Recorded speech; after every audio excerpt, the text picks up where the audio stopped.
Oo. So, nice ang lahat. Ayan. So, okay na. So, yun yung driver nung nakaraan, pina-reserve sa amin, tapos pinalik, pero problema, inayos namin mga bossing. So, Sir Chris, ito, Sir Chris, putakal ka mo nga! Sino takal?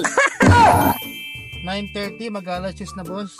Andito na tayo sa Batangas. Deliver natin yung Honda Civic CRV na automatic transmission, dadalhin nila sa Aklan. Ito yung pina-reserve nung nakaraan. So, ngayon po yung deliveries niya. So, check po natin mga boss. Kamags, suabe, elegante, ang gulong niya pang Fortuner, suabe look. Boss Jude, maganda ba to? Tingin mo? Pasado? Pasado? Panalo? Makakarating po to sa Aklan. Very good. Anong payo mo sa mga gustong bumili ng sasakyan sa amin? Bili lang kayo ng bili, boss. Matag nasabi kasi maganda daw. Bili na ng bili mga bossing. Oh. All power yan mga boss. Napakalamig na aircon. Ako nag-drive kanina. Walang tirik, walang langit-ngit. Puro langit mga boss.